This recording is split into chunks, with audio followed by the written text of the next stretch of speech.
ഇനി നാളെ രജിസ്റ്ററിൽ ഒപ്പിടുന്നതിന് മുമ്പ് എന്റെ സത്യം പപ്പ ഞങ്ങൾക്ക് മുന്നിൽ വന്നിരിക്കണം.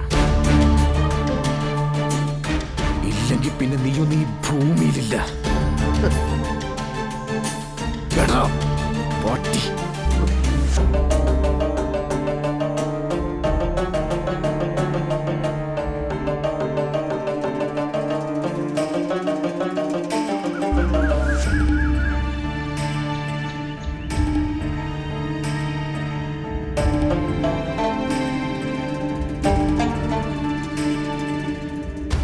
എന്റെ കുട്ടികൾക്ക് ഒരു ആപത്തും വരുത്തല്ലേ ദേവി.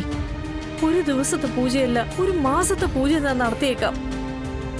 കുട്ടികളാണ് അവരുടെ തുറുപ്പ് ചീട്ട്. കുട്ടികളെ കാണിച്ച് നമ്മളെ ഭീഷണിപ്പെടുത്തിയാൽ നമ്മൾ എന്ത് വിട്ടുവീഴ്ചയ്ക്കും തയ്യാറാവും അവർക്കറിയാം. എന്ത് വേണേലും കൊടുക്കാം, പക്ഷെ എന്റെ മക്കളെ എനിക്ക് വേണം. കുഞ്ഞിച്ചി, മക്കളെ അവർ ഉപദ്രവിക്കോ? ക്ഷമേ, സ്വത്തുക്കൾ എഴുതി വാങ്ങിക്കാനുള്ള അവരുടെ ഏക മാർഗം പപ്പിയും സത്യ. അതുകൊണ്ട് മക്കളെ അവർ ഉപദ്രവിക്കാൻ സാധ്യതയില്ല. അവരെന്തെങ്കിലും കഴിച്ചിട്ടുണ്ടാവോ ആവോ? എനിക്കൊന്നും അറിയില്ല. പോയവരെ ആണെങ്കിൽ ഒട്ട് കാണുന്നുമില്ല.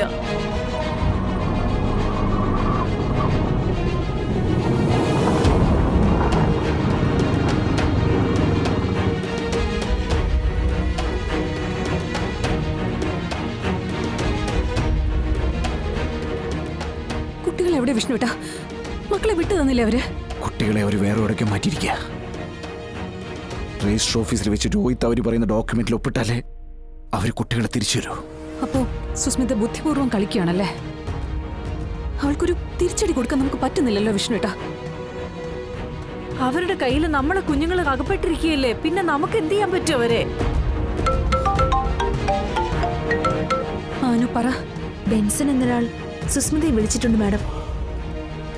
ആ നമ്പർ ട്രേസ് ചെയ്തപ്പോ അത് മണിമല എസ്റ്റേറ്റിൻ്റെതാണെന്ന് മനസ്സിലായി. മണിമല എസ്റ്റേറ്റ്. അപ്പൊ മക്കള് മണിമല എസ്റ്റേറ്റിലായിരിക്കുമല്ലേ ഉണ്ടാവുക?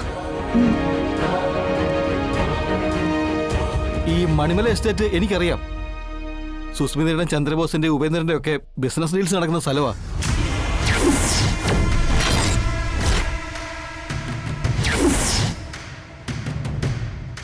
അപ്പൊ പിന്നെ ഒരു സംശയം വേണ്ട, നമ്മുടെ മക്കൾ അവിടെ തന്നെ കാണും. കുറച്ചധികം ദൂരമുണ്ട്. ഞാൻ കൃത്യമായിട്ട് സ്ഥലം പറഞ്ഞുതരാം. ഉടനെ അവിടെ പോകണം. കുട്ടികളെ രക്ഷിക്കുകയും വേണം. ഞാനപ്പോ അവര് പറഞ്ഞ പോലെ രജിസ്റ്റർ ഓഫീസിൽ ചെല്ലാം. അത് ഞാൻ പോയിക്കോളാം. മണിമലയല്ല, 7 മലകൾക്ക് മുകളിലാണെങ്കിലും ഞാൻ ഓടിയെത്തിക്കോളാം. വിഷ്ണുട്ടൻ ഒറ്റയ്ക്കാണ് പോകുന്നത്. അവൾ ഇനി എവിടെ കൊണ്ടുപോയി നമ്മളെ കൊച്ചുങ്ങൾ ഒളിപ്പിച്ചാലും അവിടെയൊക്കെ പറന്നെത്താൻ എന്റെ ഈ ഓട്ടോ ശ്രീയും ചങ്ക് കീറി ചാവുന്നവരെ കൂടെ നിൽക്കാൻ എന്റെ ഓട്ടോ സുഹൃത്തുക്കളുള്ളപ്പോ ഞാൻ എന്തിനാണോ പേടിക്കുന്നേ?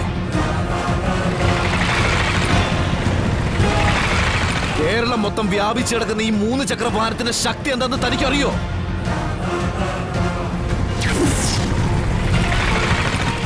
എവിടെയും കൊണ്ടുചെന്നാടല്ല ലൈസൻസ്, എവിടെയും കയറി ചെല്ലാനുള്ള അവകാശം, പിന്നെ കാക്കി എന്ന വസ്ത്രത്തിന്റെ ഒത്തൊരുമയും, അത് മാത്രം മതിയടോ ജയിച്ചെനിക്ക് തിരിച്ചു വരാനായിട്ട്.